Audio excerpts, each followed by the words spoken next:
झूठ नहीं बोल रहा हूं।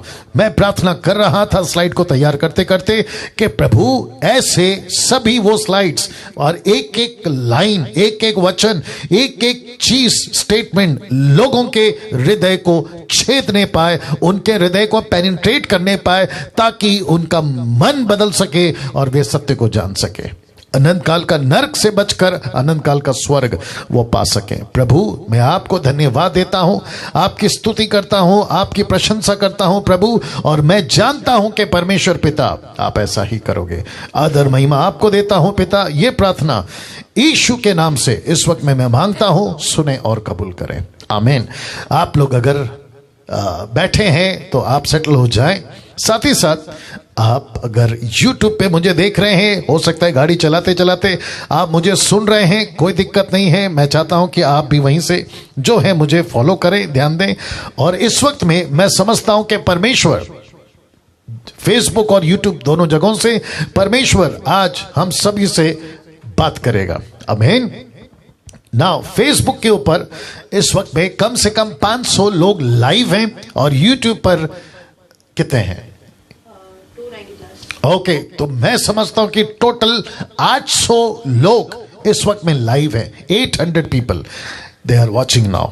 ओके, सो आप सभी का बहुत बहुत स्वागत करता हूं। फिर से कहता हूं, जितना हो सकता है शेयर करिए, फेसबुक यूट्यूब जितना हो सकता है शेयर करिए, क्योंकि बहुत जरूरी है आज का मैसेज। साथ ही साथ मसीह मंथन के लैंग्वेज के जितने भी कोऑर्डिनेटर्स हैं और मसीह मंथन के पेज के लैंग्वेज के हिसाब से मैं रिक्वेस्ट करता हूं कि आप लोग अपने पेज पे भी इसको शेयर करना शुरू कर दें। नाउ इसके पहले आज का मैं विषय रखूं, मैं चाहता हूं कि एक अनाउंसमेंट आपके बीच में रखना चाहता हूं कि मसीह मंथन बैठक, जिसको शॉर्ट में कहते हैं MMB, first MMB meeting, first MMB का जो मीटिंग है जिसको हम कहते हैं बैठक, तो MMB फर्स्ट बैठक इन मुंबई। तो मुंबई के अंदर पहली बैठक हम करने जा रहे हैं। आपको बताता चलूं, for Mumbai MMB people only. तो आप देख सकते हैं कि सिर्फ और सिर्फ ये मसीह मंथन जो मुंबई में है, उनके जितने भी मेंबर्स हैं, ये सिर्फ उनके लिए। और तारीख है 11 मार्च और वक्त मैंने रखा है आपके बीच में बताता चलूं कि 11 मार्च 2021 को, यानी कि इसी साल को, और समय रहेगा सुबह 11 बजे से लेकर शाम को 4 बजे तक। आप देख सकते हैं 11 AM टू 4 PM। और साथ ही साथ एड्रेस आपके बीच में रख रहा हूं, इसकी स्क्रीनशॉट ले लीजिएगा। ACF prayer hall, telecom factory, यानी कि अपोजिट टेलीकॉम फैक्ट्री, अणुशक्ति नगर, मानखुर्द, मुंबई। साथ ही साथ आपको फोन करना है, जो कि लिखा है पास्टर अजय दासर, और साथ ही साथ ब्रदर राजेश। तो पास्टर अजय दासर जो हैं वो मुंबई के मसीह मंथन के कोऑर्डिनेटर हैं, उसके साथ में ब्रदर राजेश जो हैं वो कोऑर्डिनेटर हैं, आप ऐसा बोल सकते हैं। तो साथ में मिलकर ये मुंबई के मसीह मंथन को चलाएंगे। तो ये इनका नंबर है, पास्टर अजय दासर का पहला नंबर, और दूसरा नंबर है पास्टर माफ करें ब्रदर राजेश का। तो ये जो इंफॉर्मेशन है आप तक पहुंचा रहा हूं। फेसबुक, यूट्यूब, आप जितने भी मुंबई कर हैं, याद रखो, आप जितने भी मुंबई कर हैं, आप सभी के लिए ये जो मीटिंग है ये ऑर्गेनाइज की गई है। पहली बैठक मुंबई में, मुंबई के मसीह मंथन के लिए, जो कि 11 तारीख को सुबह 11 से लेकर शाम को 4 बजे तक आपके लिए रखी है। नाउ दोस्तों, इस वक्त में आ रहा हूं आज के टॉपिक पर। जी वाह, जिसको मैं समझता हूं कि पिछले संडे मैंने जो प्रचार किया था, जिसको अब तक 50,000 से भी ज्यादा लोग देख चुके हैं, पिछले हफ्ते से इस हफ्ते तक 50,000 से भी ज्यादा। अब आप सोच के देखिए कि परमेश्वर ने कैसे पार्ट 1, क्योंकि ये पार्ट 2 है आज का उसी मैसेज का, जो कि मैंने प्रचार किया था, what if you die without him. ये जो शब्द है ना, हिम, मैं बात कर रहा हूं परमेश्वर के। नाउ अब मैसेज स्टार्ट हो चुका है। फेसबुक, यूट्यूब वालों, आप सभी से कहना चाहता हूं कि मैसेज स्टार्ट हो चुका है, और जिस विषय पे मैं बात कर रहा हूं ये रहा आपके सामने लिखा है, what if you die without him. परमेश्वर के बगैर अगर आप मर गए, यीशु के बगैर अगर आप मर गए, ये इस विषय पे बात हो रही है, तो क्या होगा? What if you die without him? Part 2। और इसको आज समाप्त करूंगा, क्योंकि नेक्स्ट संडे मैं किसी और विषय पे बात करूंगा, लेकिन ये आखिरी पार्ट 2 है। पार्ट 1 पिछले हफ्ते बात कर चुका हूं और अब बात कर रहा हूं ना। बिल्कुल तैयार रहिएगा, वापस कहता हूं, बिल्कुल तैयार रहिएगा। जहां बैठे हैं, फिर कहता हूं, आप कौन हैं? यीशु को मानते हैं? नहीं मानते? चर्च जाते हैं? नहीं जाते? आप सभी से बात कर रहा हूं। बाइबल पढ़ते हैं? नहीं पढ़ते हैं? आप सभी से बात कर रहा हूं। आप यीशु को अपना जीवन दिए हैं? नहीं दिए हैं? आप सभी से बात कर रहा हूं। आप देश के हैं, विदेश के हैं? आप सभी से बात कर रहा हूं, बशर्ते आपको मेरी हिंदी भाषा समझ आ रही हो। तो बहुत ध्यान से सुनेगा ना। ठीक आपके बीच में ये रखा हूं जो कि लिखा है रोमियो की किताब उसका 4:8 लिखा है, धन्य है वह मनुष्य। हाँ, ये जो शब्द है ना, लिखा है धन्य है वह मनुष्य। इसका मतलब है ये कौन सा मनुष्य है? ये वह मनुष्य। मैं इसको इतना खींचकर, इसको ब्रैकेट बनाकर क्यों बात कर रहा हूं? क्योंकि अगली लाइन बंद करो जल्दी से जी, या वेट कर रहा हूं।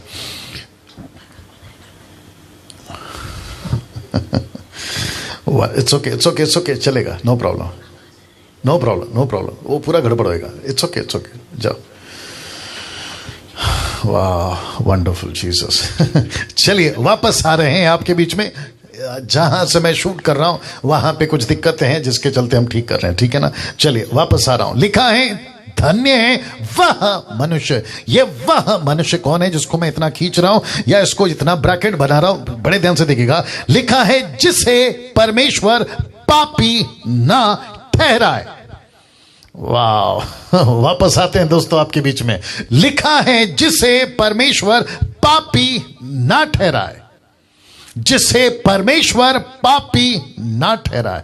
इसका मतलब है, लिखा है धन्य है वह मनुष्य जिसे परमेश्वर पापी ना ठहराए।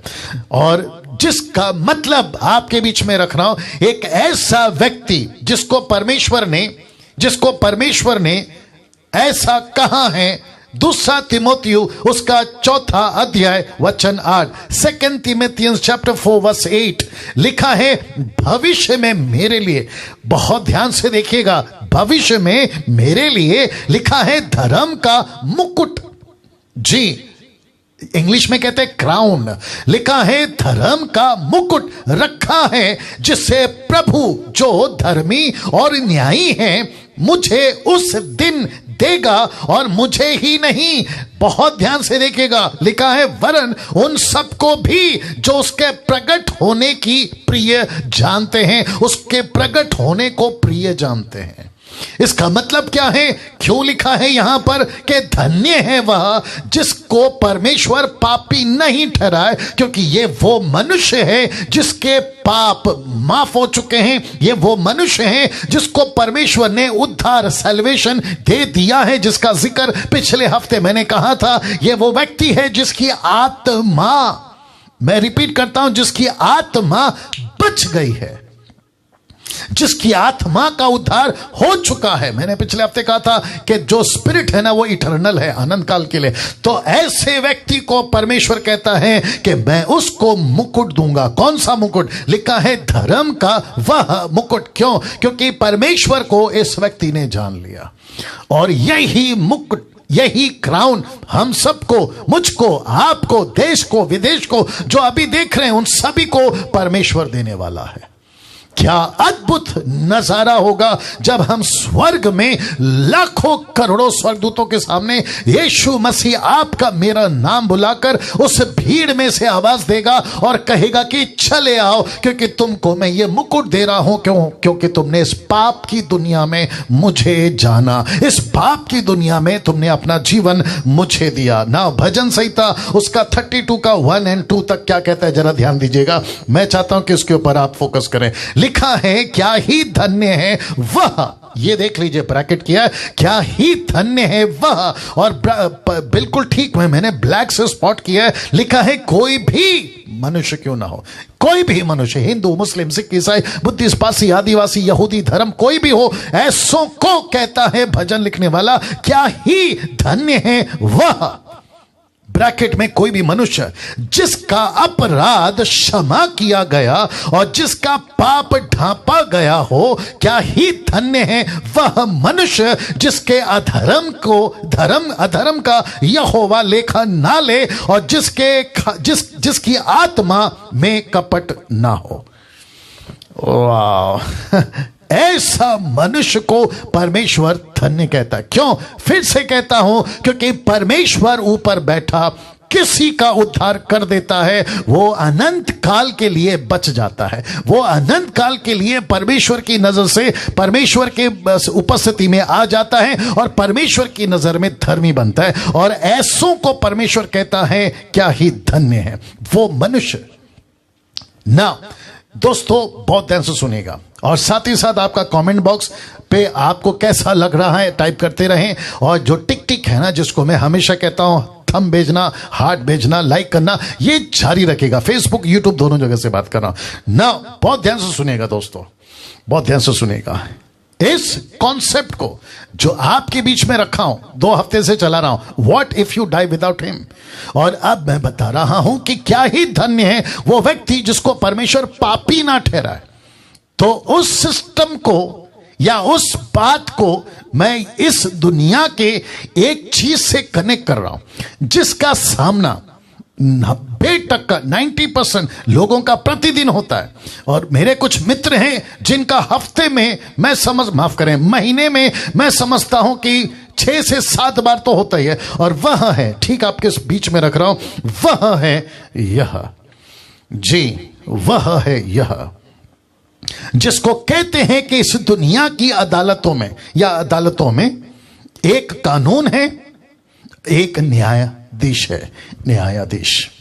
मैं रिपीट करता हूं कि इस दुनिया, ये चित्र मैंने रखा है ताकि मैं आपको समझा सकूं। आप देख सकते हैं कि एक मुजरिम है, आप देख सकते हैं कि एक जज बैठा है, साथ में वकील हैं दोनों तरफ के पक्ष के। और ऐसा कुछ नजारा इस पृथ्वी पर, इस दुनिया के अंदर कई अदालतों में एक कानून है और एक न्यायाधीश है, एक जज है और उसका जो है कानून है। गलती करी सजा मिलेगी, गलती करी आपको पेनल्टी भरना है, गलती करी भयंकर सजाए मौत। तो जिसके चलते एक अदालत चलती है इस दुनिया में। जैसे इस दुनिया में अदालत चलती है, वैसे ही एक और दुनिया है और जिसको कहते हैं परमेश्वर की दुनिया या परमेश्वर का राज्य। और लिखा है परमेश्वर के अदालत में भी एक कानून है और परमेश्वर उसका न्यायाधीश है। अब इसका कनेक्शन आज के मैसेज से मैं कर रहा हूं। तो दूसरे शब्दों में, इस जगत का कानून, इस जगत के अदालत और परमेश्वर की अदालत और परमेश्वर का कानून, कॉन्सेप्ट एक ही है। गलती करोगे सजा मिलेगी, गलती करोगे सजाए मौत मिलेगी, गलती करोगे, भयंकर गलती करोगे, आपकी जिंदगी खत्म। तो इस दुनिया का कानून और उस दुनिया का कानून, इस दुनिया का जज और उस दुनिया का जज, दोनों को रख चुका हूं, चित्र आपके बीच में रखा था। तो अगला लाइन कहता है या अगला स्लाइड कहता है, परमेश्वर अपने अदालत में है, परमेश्वर अपने अदालत में है। और जैसे परमेश्वर अपने अदालत में है और यह सिलसिला चल रहा है हर युग, हर डेकेड में और हर वर्ष में, और प्रतिदिन परमेश्वर मनुष्यों का न्याय करता है, क्योंकि प्रतिदिन 62,000 लोग इस पृथ्वी पे मरते हैं। 62,000 people are dying every hour, every day in this world.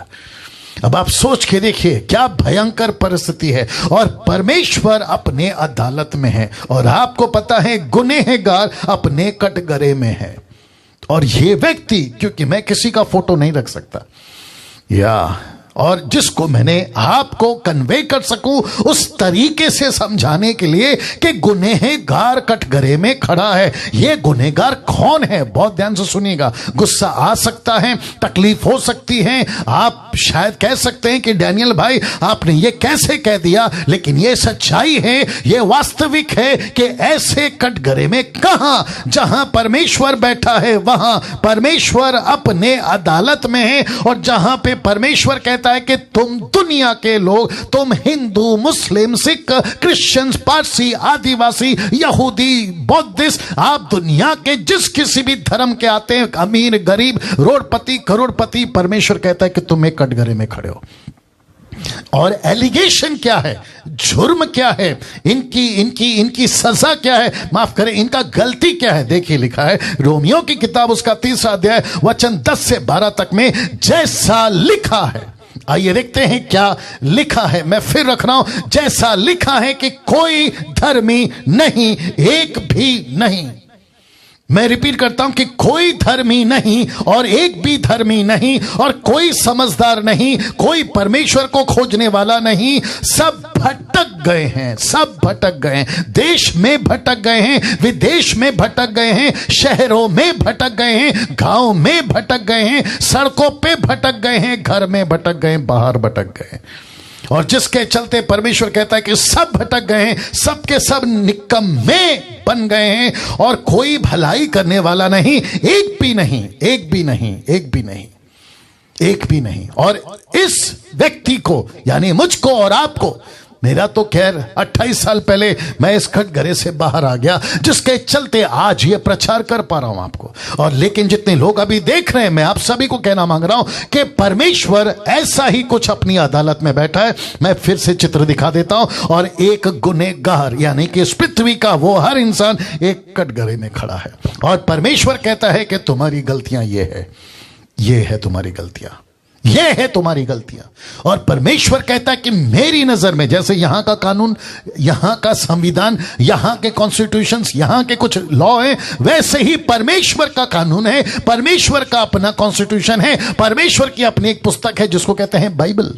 और परमेश्वर कहता, और हम लोग कौन है? प्रचारक। उस वक्त में यीशु, पतरस, पौलुस, हम लोग कौन है? प्रोसिक्यूटर्स। हम लोग कौन है? परमेश्वर की तरफ से वो वकील जो कहते हैं पूरी दुनिया को कि क्या गलत है, क्या सही है। और परमेश्वर ने हमको वो किताब है जिसको बाइबल कहते हैं, और उसमें से हम जो है कॉन्स्टिट्यूशन निकालते हैं, धाराएं लगाते हैं। और परमेश्वर कहता है मैं बैठा हूं अपने अदालत में, गुनहगार को मैं बताऊंगा कि तुम्हारी गलती क्या है, जिसके चलते पूरी दुनिया आज गुनाह के कटघरे में खड़ी है, गुनाह के कटघरे में खड़ी है। जी, गुनाह के कटघरे में खड़ी है पूरी दुनिया, मानो या ना मानो, यह सच है। ऊपर बैठा परमेश्वर कहता है अपने वकीलों से, यानी मुझसे और आपसे, जो प्रचारक हैं उनकी बात करना, हम जैसे प्रचारकों से, जो प्रोसिक्यूटर हैं उनसे कह रहा है। परमेश्वर कहता है कि तुम इस कटघरे में खड़े हो। पूरी दुनिया आज इस कटघरे में खड़ी है। फेसबुक चल रहा है या इट्स ओके, चले दो। Thank you lord. किसका? Thank you Jesus, thank you Jesus, thank you Jesus. पूरी दुनिया आज इस कटघरे में खड़ी है। बहुत ध्यान से समझना होगा ना। ये चित्र देख लीजिए जो कि बताती है रोमियो किताब उसका 3:23, the book of Roman chapter 3 verse 23 लिखा है, इसलिए कि सब ने, ब्रैकेट में क्या कहते हैं, लाइन देख लीजिए, लिखा है सब ने पाप किया है और परमेश्वर की महिमा से रहित हैं। परमेश्वर की जो महिमा है, ग्लोरी है ना, उससे ये हट गए हैं, और जिसके चलते हर व्यक्ति गुनहगार है। आज हर व्यक्ति गुनहगार है। पास्टर डैनियल, मैंने कभी पाप नहीं किया, आप भी गुनहगार हैं। मैंने कभी किसी का कत्ल नहीं किया, आप भी गुनहगार हैं। मैंने कभी झूठ नहीं बोला, आप भी गुनहगार हैं। मैंने कभी किसी को धोखा नहीं दिया, आप भी गुनहगार हैं। मैंने कभी मच्छर तक नहीं मारा, चीटी तक नहीं मारी, मैं गुनहगार कैसे? परमेश्वर कहता है, वचन कहता है, क्योंकि हम उसके प्रोसिक्यूटर्स हैं, हम उसके वकील हैं, सरकारी वकील जिसको कहते हैं। और परमेश्वर कहता है कि कहो इन दुनिया को, कहो इन इंसानों को कि तुम पाप करने के बाद पापी नहीं हो, तुम्हारा जन्म पाप में हुआ है, उसके चलते तुम पापी हो। पंडित के बेटे हो कोई दिक्कत नहीं, पादरी के बेटे हो कोई दिक्कत नहीं, किसी मौलाना के बेटे हो कोई दिक्कत नहीं। परमेश्वर बात कर रहा है हर इंसान की, कहता है कि हर मनुष्य, लिखा है कि सब पापी हैं और परमेश्वर की महिमा से रहित हैं, परमेश्वर की महिमा से रहित हैं। फिर कभी इसके ऊपर वीडियो बनाऊंगा, लेकिन अभी फिलहाल आगे बढ़ता हूं। तो अभी तक आपको यह पता चला कि हर इंसान उस कटघरे में खड़ा है। आज आपकी रूह, आपका ज़मीर, आपका कॉन्शियस आपको यही कह रहा होगा आज के मैसेज को सुनते वक्त में, यस पास्टर डैनियल, मैंने पाप किया है। और आपको पता है आप क्या पाप करते हैं, आपको पता है आप क्या पाप करते हैं। या प्रतिदिन, प्रति आवर, प्रति घंटा, प्रति मिनट आप क्या पाप करते? देखने से, सुनने से, सोचने से, बोलने से, छूने से, आप हर चीज से आप गुनहगार हैं। और अब इसको देखिए, इसको देखिए, परमेश्वर ने अपना फैसला सुना दिया है। परमेश्वर का फैसला क्या है? लिखा है सजा है अनंत काल का नरक। माय गॉड, मैंने पिछले हफ्ते भी बात की थी इसकी। परमेश्वर ने अपना फैसला सुना दिया। परमेश्वर कहता है कि अनंत काल का नरक, जो कोई व्यक्ति इस परमेश्वर के अदालत में आकर अगर कटघरे पे खड़ा हो गया और अगर उसने पेनल्टी नहीं भरी, उसने अपना जुर्माना नहीं भरा, और अगर इस परमेश्वर की तरफ से उसको पेनल्टी नहीं मिली, इस परमेश्वर को, वो व्यक्ति को परमेश्वर अपना फैसला सुनाता है और उसका सजा है अनंत काल का नरक। सोच के देखिए, सोच के देखिए, जब यहां की दुनिया का व्यक्ति जज के सामने खड़ा है और उसको जज कहता है कि तुम्हारा फैसला आ गया है, तुम्हारे गुनाह साबित हो गए हैं और तुम्हारे ऊपर जो प्रोसिक्यूटर्स, जो वकील हैं सरकारी, उसने ये इल्जाम तय कर दिया है, अब तुमको मैं सजा सुना रहा हूं, तो उस व्यक्ति की क्या हालत होती होगी जो कटघरे में खड़ा सुन रहा होगा? वो पुरुष या स्त्री कोई भी हो, बुढ़ा या जवान कोई भी हो। वैसे ही परमेश्वर ने अपना फैसला सुना दिया है कि पास्टर डैनियल कहां लिखा है, ये देखे, रोमी की किताब उसका 6:23। मैंने ए पार्ट लिया, अभी फिलहाल ए पार्ट लिया जिसको कहते हैं फर्स्ट पार्ट। और वो फर्स्ट पार्ट क्या है आपके बीच में रख रहा हूं, आपके बीच में रख रहा हूं। लिखा है क्योंकि पाप की मजदूरी तो मृत्यु है। मैंने आपको यहां पे क्या दिखाया था? परमेश्वर ने अपना फैसला सुना दिया और सजा क्या है? अनंत काल का नरक। यह है फैसला परमेश्वर का। वचन क्या है? क्योंकि पाप की मजदूरी तो मृत्यु है। इसका मतलब क्या है? जो व्यक्ति परमेश्वर के कटघरे पे आके खड़ा हो गया और उसकी पेनल्टी नहीं चुका पाया, उसका जुर्माना नहीं भर पाया, उसको सजा है अनंत काल का नरक, जिसको बाइबल कहती है मृत्यु, जिसको बाइबल कहती है मृत्यु। सब कुछ टिका होता है इन दो शब्दों पर। कौन सा शब्द है आपके बीच में रखना हो, और इस चिन्ह को पहचानिए, ये आप समझ गए होंगे। सब कुछ टिका होता है इन दो शब्दों पर। एक है गिल्टी और दूसरा है नॉट गिल्टी। जी, मैं कुछ सेकंड इसको रख रहा हूं। मैं चाहता हूं कि यह आपके जहन में अच्छे से बैठ जाए, क्योंकि ऐसा ही शब्द, ऐसा ही वाक्या स्वर्ग में सफेद सिंहासन के सामने लाखों करोड़ों लोगों के बीच में आप जब खड़े होंगे तो आप इसी एक शब्द का इंतजार कर रहे होंगे। इन दो शब्दों में से एक गिल्टी और नॉट गिल्टी। जैसे इस पृथ्वी पर इस सरकार का, इस दुनिया की अदालत का जज एक ही शब्द आपके लिए सुनना मांगते हैं, नॉट गिल्टी। आप सुनना मांगते हैं, लेकिन जो जज बैठा है वो तय करता है कि तुम गिल्टी हो या नॉट गिल्टी। क्योंकि तुमने अगर जुर्माना भर दिया है, पेनल्टी भर दी है तो नॉट गिल्टी, लेकिन अगर नहीं भरी है तो गिल्टी। तुमको सजा लेनी पड़ेगी, तुमको उसकी कीमत चुकानी पड़ेगी, तब जाकर तुम नॉट गिल्टी वाला स्टेटमेंट जज के मुंह से सुन पाओगे। वाह दोस्तों, आपके बीच में अब जो मैं स्लाइड रखने वाला हूं, मैं चाहता हूं कि उसको देखिएगा।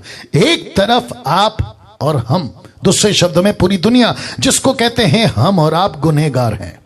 दूसरी तरफ परमेश्वर बैठा है अपने सिंहासन पर, दूसरे शब्दों में अपने अदालत पर। और परमेश्वर बैठा है उस जज की कुर्सी पर, जहां पे परमेश्वर कह रहा है कि ये अनंत काल का अपराधी, ये अनंत काल का दोषी, ये अनंत काल के लिए गिल्टी, ये अनंत काल के लिए मृत्यु की सजा, अनंत काल के लिए नरक का योग्य व्यक्ति है। ऐसा फैसला सुना चुका है, परमेश्वर सुना चुका है। लेकिन इन दोनों के बीच आता है मसीहा। वाव, आप देख सकते हैं इन दोनों के बीच में आता है मसीहा, एक ऐसा मसीहा। हिंदू वालों तुम सुनो, मुस्लिम वालों तुम सुनो, तुमको शायद बहस करने की या तुमको डाइजेस्ट नहीं हो रहा होगा अभी ये स्टेटमेंट, क्योंकि यीशु मसीह ने मानव जाति के पापों की खुद कीमत चुकाई है, ताकि ये जज को, इस परमेश्वर को, जिसको आप लोग ऑलमाइटी गॉड कहते हैं, जिसको आप लोग अल्लाह कहते हैं, जिसको आप लोग खुदा कहते हैं, जिसको आप लोग भगवान कहते हैं, जिसको बाइबल एलोहिम कहती है, जिसको हम कहते हैं परमेश्वर, यीशु मसीह, इस परमेश्वर ने अपने बेटे को जगत में भेजा और कहा कि इस व्यक्ति को अगर कोई बचा सकता है तो एक ही जुर्माना है, एक ही कीमत चुकाने वाला। और लिखा है कि लेकिन इन दोनों के बीच में आता है मसीहा। मैंने ये क्रूस का निशान क्यों बनाया है? ताकि परमेश्वर ने इस व्यक्ति को, जिसका नाम है यीशु मसीह, जीसस क्राइस्ट, इसको क्रूस पे चढ़ाया। और कहता है कि जिस दिन ये क्रूस पे चढ़ा उस दिन मसीहा मानव जाति के पापों के लिए मर गया। और बी पार्ट क्या है इसी का, देख लीजिए। बी पार्ट वो था। ए पार्ट क्या था, फिर से रख देता हूं ताकि आपको समझ आ जाए। ए पार्ट है क्योंकि पाप की मजदूरी तो मृत्यु है, और बी पार्ट कहता है, जरा देख लीजिएगा, बी पार्ट कहता है परंतु। ये बीच में परंतु कैसे आ गया मैं बताता हूं। परंतु परमेश्वर का वरदान हमारे प्रभु यीशु मसीह में अनंत काल का जीवन, gift of the almighty God to the mankind. परमेश्वर का वरदान मानव जाति के लिए। परमेश्वर कहता है वरदान, गिफ्ट, GIFT, गिफ्ट। परमेश्वर कहता है यह वरदान मानव जाति के लिए दिया। यह वरदान मैंने हिंदुओं के लिए, मुस्लिम के लिए, सिख के लिए, ईसाई के लिए, बुद्धिस्ट के लिए, पारसी के लिए। मैं यहां धर्म की बात नहीं कर रहा हूं, मैं यहां पर किसी व्यक्ति को विशेष नहीं बता रहा हूं, किसी धर्म को विशेष नहीं बता रहा हूं। मैं बात कर रहा हूं मानव जाति की, जहां आपको मसीहा की जरूरत है, इस गिफ्ट की जरूरत है, जहां आप परमेश्वर के अनंत काल के गिल्टी वाला जो स्टेटमेंट है ना, उसको बदल सकते हैं। और इसको बदल कौन सकता है? सिर्फ एक ही, और उसका नाम है यीशु, जीसस। कैसे? देखिए यूहन्ना 3:16, इसकी परिभाषा, इसकी डेफिनेशन, इस स्क्रिप्चर को इस तरीके से मैं समझता हूं आप बखूबी समझ पाओगे। जगत से उसने ऐसा प्रेम रखा। किसने? परमेश्वर ने जगत से ऐसा प्रेम रखा कि उसने अपना इकलौता पुत्र दे दिया, ताकि जो कोई उस पर विश्वास करे वह नाश ना हो, मतलब नरक ना जाए, गिल्टी वाला कॉन्सेप्ट में नरक ना जाए, परंतु अनंत जीवन पाए। और कहां? स्वर्ग में। जी दोस्तों, वापस आते हैं, सब जगह ठीक है, वापस आते हैं। परमेश्वर कहता है कि उसने अपना बेटा दे दिया। किसको दे दिया? जगत को। कब? बहुत ध्यान से सुनिएगा। परमेश्वर ने अपना बेटा इस पृथ्वी को कब दिया? जब यह पृथ्वी पूरी तरह से दोषी थी, यह पृथ्वी पूरी तरह से पापी थी, यह पृथ्वी पूरी तरह से उस कटघरे में खड़ी थी। मैं वापस आपको वो चित्र दिखा देता हूं। पूरी दुनिया कटघरे में खड़ी थी, पूरी दुनिया, पूरा मानव जाति, पूरा इंसान, अमीर गरीब, रोडपति करोड़पति, सब यहां खड़े थे। और तब परमेश्वर ने फैसला सुना दिया था कि एक व्यक्ति जिसको मैं अभी रखूंगा, उसके चलते मानव जाति बची है। बीच में आ गया मसीहा, बीच में आ गया मसीहा। कैसे? क्योंकि परमेश्वर कहता है उसका वरदान मुझे मिल गया, उसका गिफ्ट मुझे मिल गया, तुम्हारी पेनल्टी मुझे मिल गई, और बदले में मैंने मसीहा को दे दिया ताकि तुम अनंत काल का जीवन पाओ। और ये कहां लिखा है? जगत को उसने अपना ऐसा प्रेम कर अपना ऐसा बेटा दे दिया, और उस बेटे ने बलिदान दी, परमेश्वर को खुश किया और मुझको और आपको बचा लिया। क्या अद्भुत है दोस्तों। नाउ मैं जानता हूं परमेश्वर का आत्मा इस वक्त में आपके जीवन से बात करे। और साथ ही साथ जितने मसीह लोग देख रहे हैं, कितने लोग हैं टोटल दोनों जगह पे, जल्दी बताओ। जितने मसीह लोग देख रहे हैं, हाँ ओके, तो इसका मतलब है कि आसपास शायद 1000 के आसपास आप लोग देख रहे हैं। वापस आते हैं। परमेश्वर ने अपना बेटा ऐसे जगत को दिया, ऐसे जगत को प्यार किया, जहां परमेश्वर देख रहा था कि जगत पापी है। संसार एक ऐसे कटघरे में खड़ा है जिसको कहते हैं गुनाह का कटघरा, लेकिन उसके बावजूद परमेश्वर का गुस्सा शांत क्यों हुआ? क्योंकि एक मसीहा बीच में आ गया, और वो मसीहा का नाम क्या है? यीशु मसीह। ना वो मसीहा बीच में क्यों आया और कैसे? देख लीजिए, 1 तिमोथी 2:5, 1 तिमोथी चैप्टर 2:5 क्या लिखा देखिए। क्योंकि परमेश्वर एक ही है, मानो या ना मानो, परमेश्वर एक ही है। परमेश्वर और मनुष्य के बीच में भी एक ही बिछवई, जिसको मैंने ब्रैकेट में इंग्लिश ट्रांसलेशन कहता है मीडिएटर, बिछवई, मीडिएटर, परमेश्वर और मनुष्य के बीच में मीडिएटर। अब आपको समझ में आ गया होगा, मैंने जब ये आपको चित्र दिखाया था ना, लेकिन इन दोनों के बीच में परमेश्वर को कहा क्या पेनल्टी है इस आदमी की? परमेश्वर को कहता है यीशु मसीह, इस व्यक्ति की क्या पेनल्टी है? सजाए मौत।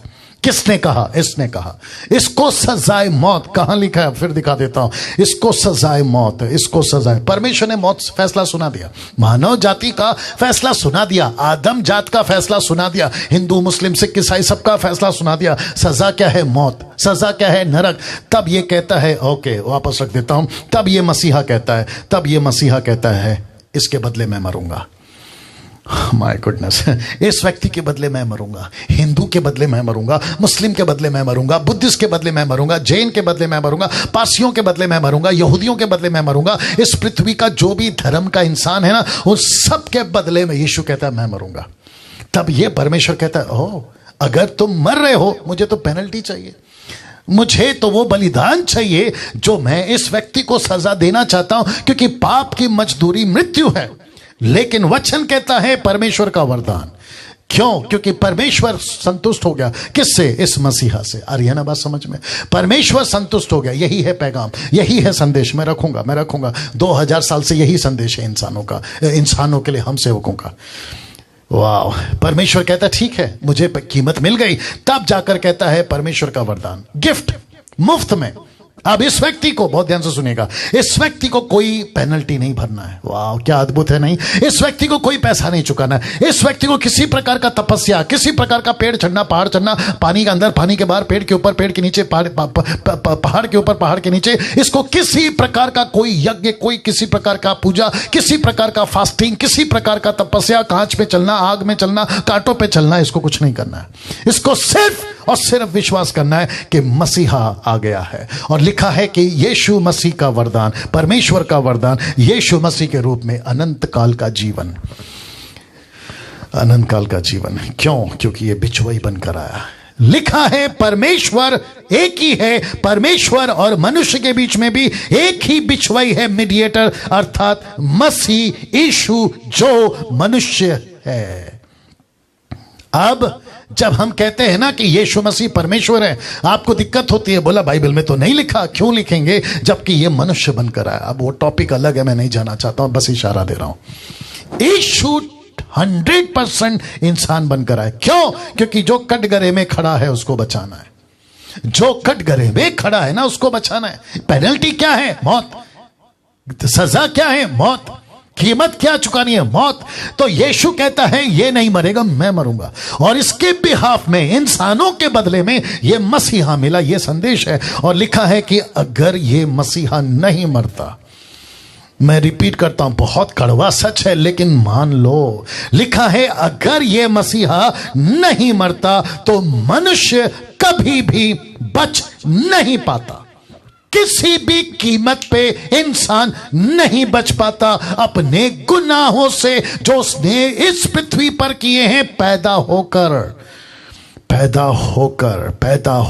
यूट्यूब वालों, फेसबुक वालों, बहुत ध्यान से समझने की कोशिश करिए मैं क्या कह रहा हूं। अगर ये मसीहा इस क्रूस पे नहीं मरता, तुमने मजाक किया है इस क्रूस का, तुमने मजाक उड़ाया है यीशु का, तुमने मजाक बना दिया यीशु के क्रूस की कथा का। कहते हो कि परमेश्वर है तो मर कैसे सकता है? खुद मर रहा है, खुद को नहीं बचा सकता, हमको क्या बचाएगा? ऐसे बहुत सारी डायलॉग बाजी तुम लोगों ने किए, और कहीं यही डायलॉग बाजी और यही कहीं मजाक तुमको भारी ना पड़ जाए अनंत काल के नरक में। क्योंकि इस व्यक्ति को बचाने के लिए, मुझको और आपको बचाने के लिए, इसके गुनाहों को अपने ऊपर लेने के लिए ही क्रूस पर यीशु मरा।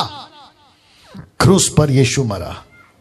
अगर यीशु नहीं बचाता, आप और हम कभी नहीं बच पाते। एक एग्जाम्पल रख रहा हूं, व्यभिचार में पकड़ी गई औरत, व्यभिचार में पकड़ी गई औरत, ये व्यक्ति जिसके साथ में वार्तालाप हो रहा है, ये जो आसपास में जो शास्त्री फरीसी खड़े हैं, ये कहते हैं कि मूसा की किताब जिसको कहते हैं तोरा, 5 किताबें हैं, उत्पत्ति, निर्गमन, लेवी व्यवस्था, गिनती व्यवस्था, विवरण, Exodus, Numbers, Leviticus, Exodus, Genesis, Exodus, Leviticus, Numbers and Deuteronomy. ये 5 किताबें जिसको कहते हैं तोरा, उसमें लिखा है, मूसा कहता है, शास्त्री फरीसी कहते हैं, मूसा ने कहा कि अगर कोई व्यभिचार में पकड़ा जाए तो उसको पत्थर से मार दो जिंदा। दूसरे शब्दों में, गलती करी पेनल्टी भरो, गलती करी सजाए मौत, गलती करी तुमको मार दिया जाएगा। अब ये लड़की, ये औरत जो भी है, यीशु के साथ इसका सामना होता है और यीशु ने तब कहा, ठीक है, तुम्हारी बाइबल यानी कि तोरा कहती है ना कि अगर किसी ने व्यभिचार किया तो पत्थर से मार दो, ठीक है, पत्थर पहले वो मारेगा, ये जितनी भीड़ खड़ी है पहले पत्थर वह मारेगा इस औरत पर जिसने कभी पाप नहीं किया। आपको पता है यूहन्ना की किताब उसका 8वां अध्याय 1 से 11 तक का ये पूरा वाक्य है, लिखा है वहां से छोटे से लेके बड़ा तक एक एक व्यक्ति वहां से चला गया। क्यों? क्योंकि इस पृथ्वी पे कोई नहीं कह सकता कि मैंने पाप नहीं किया, बल्कि हर इंसान ने पाप किया, मैं रखूंगा उसको भी। तब जब ये यीशु आसपास में देखते हैं कि वहां कोई नहीं है, तब बात उठती है। उसने कहा, हे प्रभु, किसी ने नहीं मुझे मारा, क्योंकि यीशु ने कहा, किसने तुझे पत्थर नहीं मारा? बोला नहीं मारा।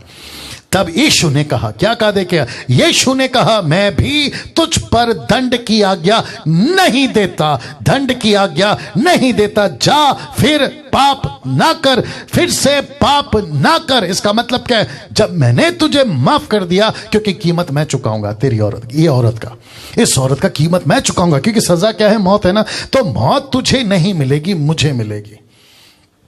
अब आप सोचिए, जब हम प्रचार करते हैं ना, पेंटिकॉस्टल, कैरिस्मेटिक, हम जैसे लोग प्रचार करते हैं ना, तो कभी कभी हम इस बात को नहीं समझ पाते हैं कि इस औरत को सिर्फ माफ नहीं किया है, बल्कि वो परमेश्वर जिसने इसका फैसला सुना दिया गया था कि इसको मौत है, तो अब यीशु कहता है कि ना, ये औरत नहीं मरेगी, मैं मरूंगा, इसको सजा मत दो, मुझे दो, डैनियल को सजा मत दो, मुझे दो, यहां दुनिया में जितने अभी मुझे देख रहे हैं उनमें से किसी को सजा मत दो, यीशु कहता है मुझे दो।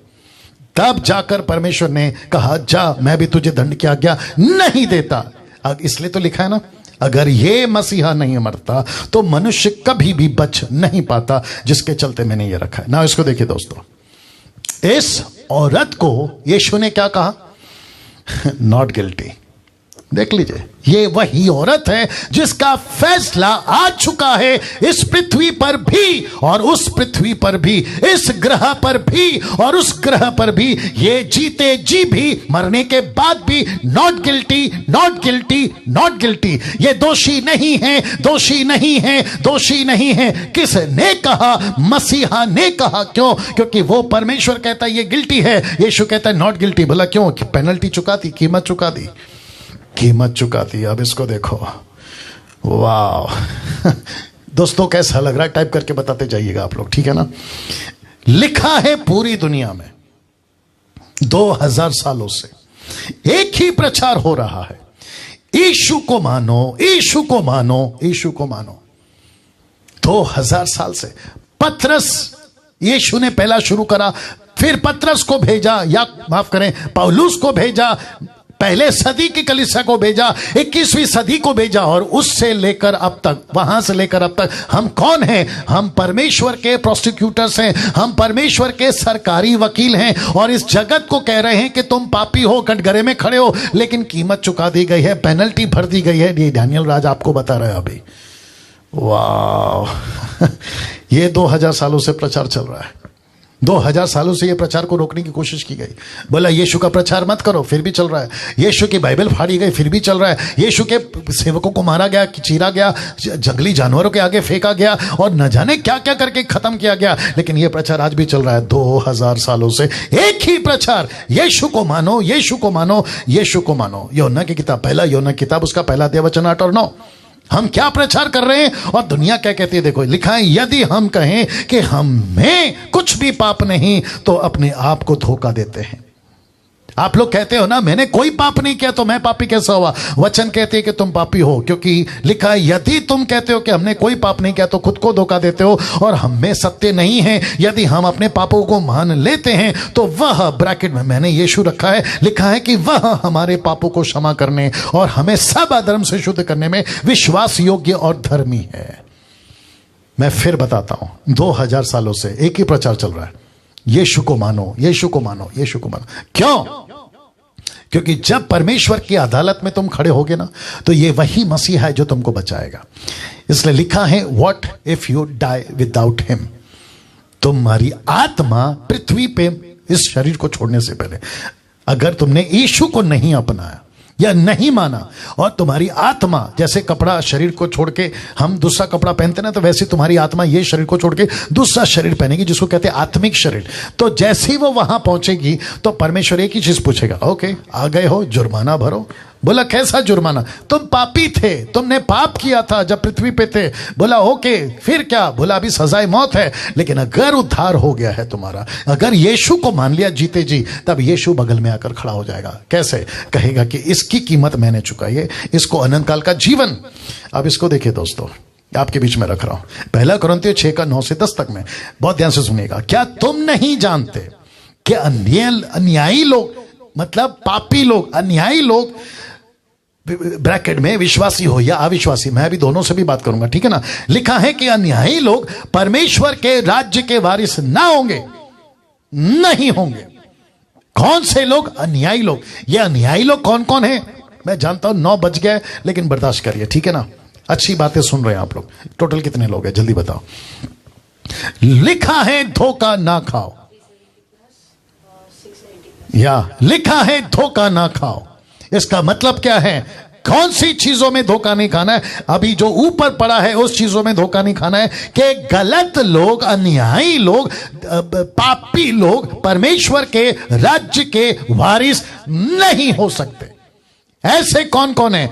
लिखा है वेश्यागमी, मूर्ति पूजक, परस्त्रीगमी। वेश्यागमी व्यभिचार करना, परस्त्रीगमी का मतलब है जो नॉन जेंडर, उनके साथ शादी, गलत रिश्ते, पुरुष पुरुष का, स्त्री स्त्री का, ऐसे वाले सभी जिसको कई देशों में लीगलाइज कर दिया गया, ऐसों को परमेश्वर कहता है ना लुच्चे, ना पुरुषगामी, ना चोर, ना लोभी, ना पियक्कड़, दारू पीने वाले, ना गाली देने वाले, ना अंधेर करने वाले परमेश्वर के राज्य के वारिस होंगे, परमेश्वर के राज्य के वारिस नहीं होंगे।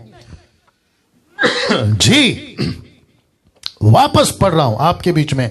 लिखा है क्या तुम नहीं जानते कि अन्यायी लोग परमेश्वर के राज्य के वारिस नहीं हो सकते। फिर कह रहा हूं कि ब्रैकेट में पास सेवकों को भी डाला है, विश्वासियों को भी डाला है, अविश्वासियों को भी डाला है। धोखा ना खाना।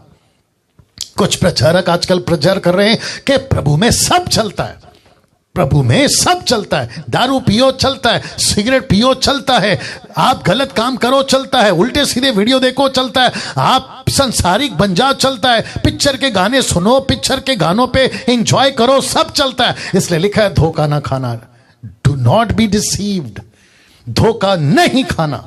क्यों? लिखा है ना वेश्यागमी, ना मूर्ति पूजक, ना परस्त्रीगमी, ना लुच्चे, ना पुरुषगमी, ना चोर, ना लोभी, ना पियक्कड़, ना गाली देने वाला, ना अंधेर करने वाला परमेश्वर के राज्य में प्रवेश करेगा। ना, नहीं करेगा। सीधी बात, कोई कॉम्प्रोमाइज नहीं। ऊपर किसी प्रकार का घूस नहीं चलता, ऊपर किसी प्रकार का चालाकी नहीं चलता। सीधी बात है, सीधा जजमेंट के सामने खड़े रहोगे, खुदा एक ही चीज पूछेगा, गिल्टी नॉट गिल्टी, दोनों में से एक। अगर मसीह हैं आपके जीवन में, जैसे व्यभिचार औरत पकड़ी गई, नॉट गिल्टी। क्यों? यीशु मसीह मरा उसके लिए। प्रकाशित वाक्य 21:8 क्या कहता देखो। पर डरपोकों, अविश्वासियों, घिनौनों और हत्यारों, व्यभिचारियों, ठोनों, मूर्ति पूजक, सब झूठ का भाग उस झील में मिलेगा जो आग और गंधक से जलती रहती है। यह दूसरी मृत्यु है। ब्रैकेट में लिखा है नरक। वापस कहता धोखा नहीं खाना। आपको लगता होगा ना सैटरडे नाइट, कल वाली रात, आज तो संडे है ना, day before yesterday, not day before yesterday, yesterday party करके आए थे, सैटरडे नाइट, वीकेंड जिसको कहते हैं आप लोग। विदेश में, देश में 17-17, 16-16 साल का लड़का लड़की रात भर 2-2, 3-3 बजे तक हाथ में बियर की बोतल, दूसरे हाथ में सिगरेट की पैकेट, सिगरेट का पकड़कर आप लोग जो है अय्याशी करते हो ना। लिखा है धोखा नहीं खाना। अनंत काल का नरक है। अनंत काल का नरक है। तुम जो उल्टी सीधी वीडियो देखते हो, पॉर्न वीडियोस देखते हो, उल्टे सीधे हरकतें करते हो, कहते हैं अनंत काल का नरक है। तुमने जो गलत काम किए हैं, दुनिया को धोखा दिया है, परिवार को धोखा दिया है, पति ने पत्नी को, पत्नी ने पति को, बच्चों ने माँ बाप को, माँ बाप ने बच्चों को, लिखा है नरक है। आपने दोस्त है, आपका पार्टनर के साथ बिजनेस स्टार्ट किया था, धोखा किया, पैसे लेकर भाग गए, आपको नरक है। आपने इस पृथ्वी पे चालबाजी की है, नरक है। ऐसे सभी चीजों के लिए परमेश्वर कहता है धोखा मत खाओ। देखो क्या लिखा है 1 कुरिन्थियों 6:11 में, और लिखा है तुम में से कितने ऐसे ही थे, ब्रैकेट में पापी, तुम में से ऐसे ही कितने थे, सब थे।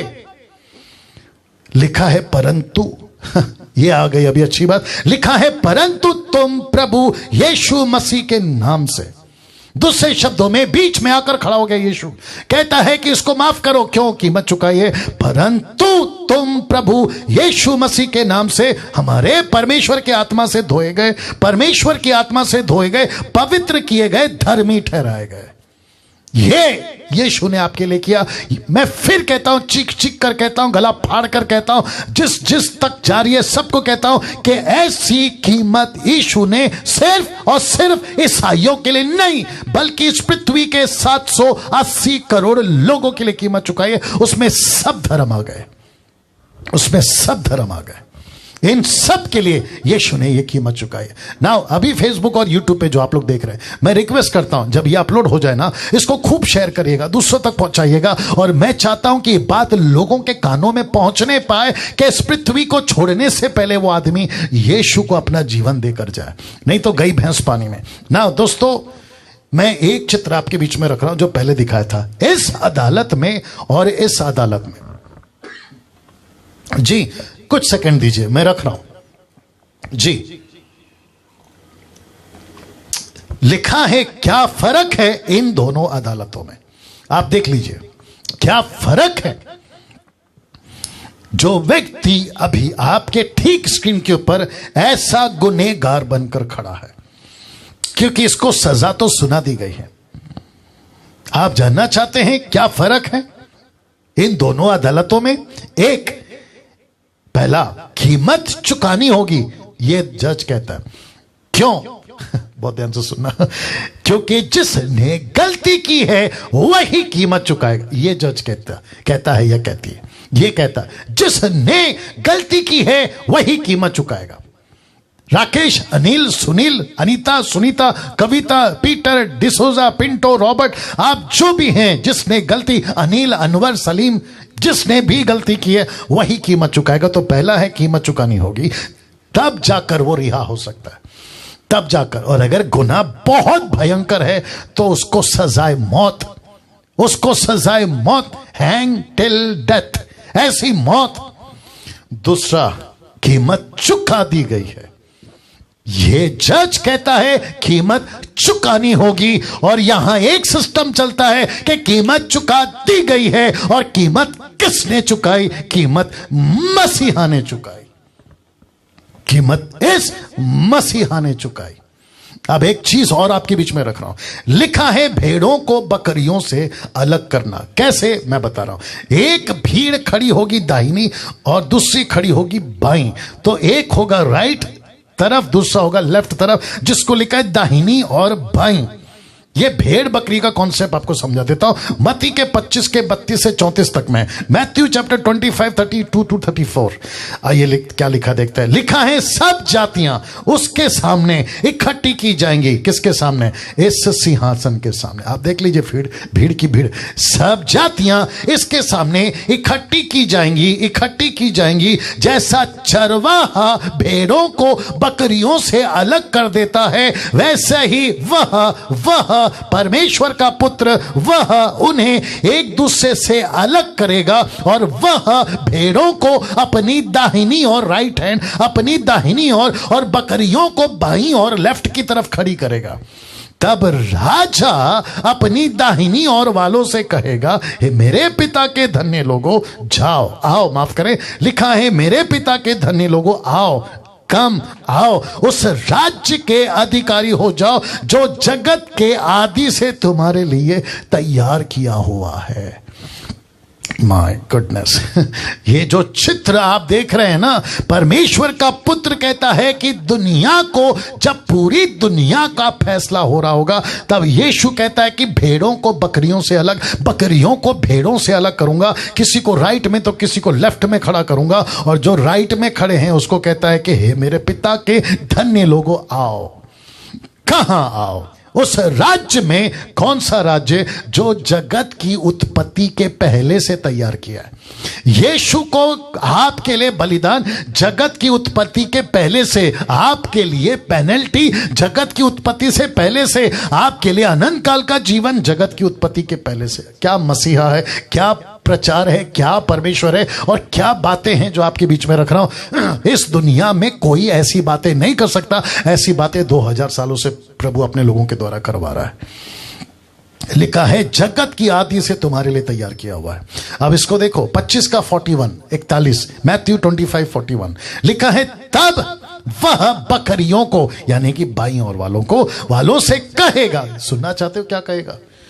आपको दर्द होगा, आपको दुख लगेगा, आपको गुस्सा भी आ सकता है। यीशु कहता है, हे श्रापित लोगों, कहता है श्रापित लोगों।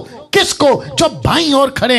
ये कौन है बाईं ओर वाले? ये वो बकरियां हैं जो पूरी जिंदगी मैं करती रहती। मेरा घर, मेरा पैसा, मेरी नौकरी, मेरा हेल्थ, मेरा शरीर, मेरा पाप, मेरा जीवन, मेरा सुख, मेरा विलास। ऐसी बकरियों को परमेश्वर कहता है, हे श्रापित लोगों, मेरे सामने से उस अनंत आग में चले जाओ जो शैतान और उसके दूतों के लिए तैयार की गई है। Can you believe that? मेरा प्रश्न है, आपकी गिनती कहां होनी चाहिए, भेड़ों में या बकरियों में? यह फैसला आपको लेना है। यह फैसला आपको लेना है अजीजों। मुझे थोड़ा सा टाइम दीजिए, मैं आपके बीच में कुछ और रखना चाहता हूं। सब उपदेशक 12 का 14 देखो क्या लिखा है। क्योंकि परमेश्वर सब कामों और गुप्त बातों का, चाहे वो भली हो या बुरी हो, न्याय करेगा। और ऐसा कुछ दृश्य होगा।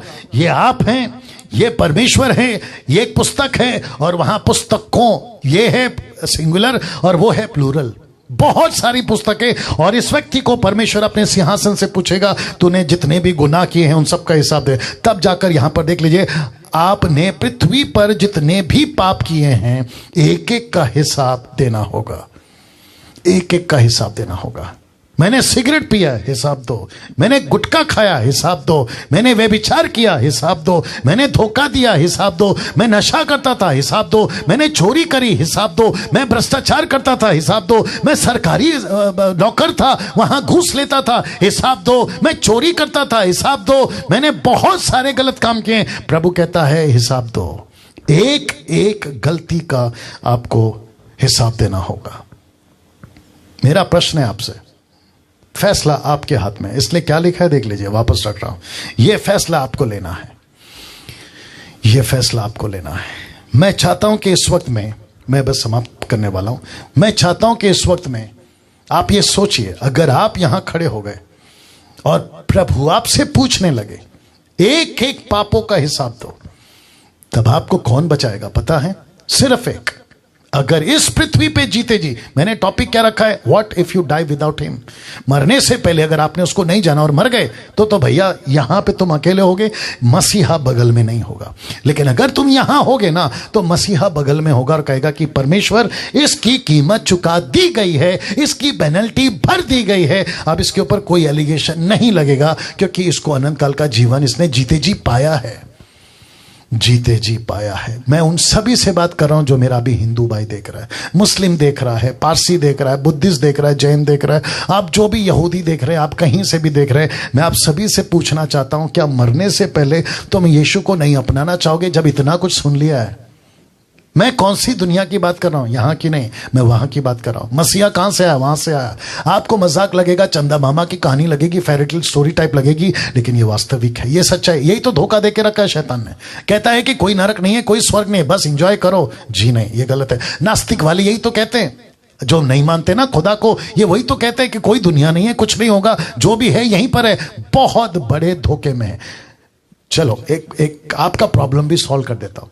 एक काम करते, ऐसे भी सोचते हैं, अगर है, ये लोग कहते हैं ना, नहीं है, आपको तो दिक्कत है, लेकिन अगर ऐसा भी तो सोच के चलो ना, अगर है तो अगर है तो। मैंने बीच में कभी कहा था ना, या पिछले हफ्ते कहा था, आप हर चीज की तैयारी करते हो ना, कल की, राशन की, घर की, फ्यूचर की, बच्चों की, बैंक बैलेंस, ये क्यों करते हो फिर जब आपने कल का दिन देखा नहीं है? वैसे ही एक और दुनिया है, एक और दुनिया है, तब जाकर लिखा है आपको हिसाब देना होगा। मैं चाहता हूं कि इस वक्त मैं आपके लिए प्रार्थना करूं और आपके साथ प्रार्थना करूं। अगर आपने अभी तक अपना जीवन यीशु को नहीं दिया, आपको सिर्फ इतना कहना है कि प्रभु मैं एक पापी हूं। आप किसी भी देश से, किसी भी भाषा से, किसी भी धर्म से, कोई फर्क नहीं पड़ता। आप अनिल है, सुनील है, रेखा है, मैरी है, सूजी है, आप अनिल है, सलमान है, आप जो भी है, आपका जो भी धर्म है, कोई फर्क नहीं पड़ता। आपको सिर्फ इतना कहना है कि प्रभु आज ये मैसेज सुना डैनियल राज के द्वारा और मैं अपना जीवन आपको देना चाहता हूं। मैं मान लेता हूं कि मैं पापी हूं, मेरे गुनाहों के लिए मैं तो कटघरे में खड़ा था, लेकिन तू बनकर आया मसीहा मुझे बचाने के लिए, मेरे बदले में तूने कीमत चुकाई। मैं उसको मानता हूं, विश्वास करता हूं। मैं आपको सच बताऊं, जैसे पिछले हफ्ते कहा था, आपका उद्धार हो जाएगा। आप यहां पे नहीं रहोगे, आप अगर यहां पहुंच भी गए तो मसीहा के साथ पहुंचोगे और मसीहा कहेगा ये परमेश्वर पिता को, he is not guilty, He is not guilty, ये दोषी नहीं है। क्या ऐसा करोगे? आइए प्रार्थना करते हैं। सृष्टिकर्ता पिता, मेरा जो भी भाई बहन इस वक्त अगर ये प्रार्थना कर रहा है या कर रही है, प्रभु मैं विनती करता हूं परमेश्वर उसकी सहायता कर, उसका उद्धार कर दे प्रभु, वो सत्य को जाने, ऐसी मैं प्रार्थना करता हूं। मैं कहता हूं कि पिता उसके हृदय को कन्विंस कर, उसके हृदय को तैयार कर, उसके बुद्धि को तैयार कर, उसको उस पाप के कीच से, गंदगी से, जाल से, उस जंजीर से खींच और बाहर निकाल। मैं प्रार्थना करता हूं प्रभु सत्य को जान सके ऐसा दिल, ऐसा मन, ऐसी बुद्धि दे प्रभु। मैं प्रार्थना करता हूं परमेश्वर आज उसका उद्धार होने पाए, जैसा तूने 28 साल पहले मेरे साथ किया, वैसे अभी इस बहन या इस भाई या जवान या बुजुर्ग, ये जो भी है उसके साथ कर प्रभु। आप ऐसा कर रहे हैं, मैं उसके लिए आपको धन्यवाद देता हूं, मैं आपको धन्यवाद देता हूं प्रभु। वो जिस किसी भी शहर में होगा वो वहीं पर तेरी महिमा कर सके, जिस किसी गांव में होगा वहीं पर वो तेरी महिमा कर सके, यीशु के नाम से मांगता हूं, आमीन। नाउ दोस्तों, फेसबुक यूट्यूब वालों, अगर आपने सच्चे मन से ये प्रार्थना की है और आपका जीवन बदला है, अब आपको अगला कदम एक ही है, परमेश्वर को जानिए। बाइबल पढ़ सकते हैं, पढ़िए। आसपास में कोई अच्छी कलीसिया है, जाइए। मसीह मंथन आपके लिए ऑनलाइन बैठा है, अगले हफ्ते मैं फिर आऊंगा, आप लोग मेरे साथ जुड़िए, परमेश्वर के नजदीक में आइए, परमेश्वर को जानिए और खूब आगे बढ़िए। और ये जो भी गड़बड़ियां आसपास में चलती है उसकी तरफ ध्यान मत दीजिएगा। नाउ फिर से एक अनाउंसमेंट कर रहा हूं, जो पहले किया था, MMB फर्स्ट बैठक in Mumbai for Mumbai MMB people, जो कि है 11 मार्च को दोपहर, माफ करें, सुबह 11 बजे से दोपहर को 4 बजे तक एशिया प्रेयर हॉल में होगा, जो कि अनुशक्ति नगर है मुंबई के अंदर। और साथ ही साथ कॉन्टैक्ट नंबर ये है, इसकी स्क्रीनशॉट ले लीजिए, इसकी स्क्रीनशॉट ले लीजिए। ओके, दूसरा है please contact pastor Ajay Das sir, जो मुंबई के कोऑर्डिनेटर हैं, और को कोऑर्डिनेटर ब्रदर राजेश हैं। तो ये दोनों का नंबर है, ये है पास्टर अजय का और ये है ब्रदर राजेश का। तो मैं चाहता हूं कि आप लोग इनको संपर्क करें, जो कि 11 मार्च को MMB की पहली बैठक मुंबई के लोगों के लिए, सिर्फ मुंबई के लोगों के लिए, याद रखिए, only for Mumbai, only for Mumbai, those who are part of MMB, उनके लिए, ठीक है ना। तो आपको यहां पर आना है। तो इस स्लाइड के साथ मैं रख रहा हूं, या इसकी स्क्रीनशॉट ले लीजिएगा, और मैं यहाँ पे समाप्त कर रहा हूँ क्योंकि प्रार्थना हो चुकी है। और जितने DT के मेंबर हैं, डिसाइपलशिप ट्रेनिंग, याद रखिए परसों, जो कि मंगलवार को 7:30 से 9 बजे तक जो चलती है, व्हाट्सएप के ऊपर जूम की लॉगिन आईडी आपको दे दी जाएगी। अगर कोई ऐसा है, क्योंकि कुछ लोग कट चुके हैं, कई लोग का दिक्कत है, तो अगर कोई अभी देख रहा है और DT ज्वाइन करना चाहता है, यानी कि डिसाइपलशिप ट्रेनिंग ज्वाइन करना चाहता है, तो नीता सोलोमन जी को आपको संपर्क करना है, जो नंबर बांटा था, और आप लोग वहां पर आ सकते हैं। और पिछले हफ्ते का वीडियो नहीं देखा है तो यूट्यूब पे देख सकते हैं। और साथ ही साथ जितने यूट्यूब पे देख रहे हैं, ओके कहां पर है, यहां पर है, जितने यूट्यूब पे देख रहे हैं, आप लोग अगर सब्सक्राइब नहीं किए मेरे चैनल को जरूर करिए, क्योंकि डैनियल राज सोशल मीडिया से पैसे नहीं कमाता, मैं पैसों के लिए काम नहीं करता हूं, मुफ्त में देता हूं, मुफ्त में मिला है, मुफ्त में बांटा हूं, ठीक है ना। सो चैनल को सब्सक्राइब करिए और दूसरों को भी कहिए कि वो भी चैनल को सब्सक्राइब करें, ताकि खरी शिक्षा उन तक पहुंच सके। मेरे मसीह मंथन पेज को फेसबुक में, उसको लाइक करिए, उसको फॉलो करिए, और प्रभु के साथ मिलकर परमेश्वर के राज्य को बढ़ाएंगे। चलिए दोस्तों, अगले हफ्ते फिर मुलाकात होगी। जय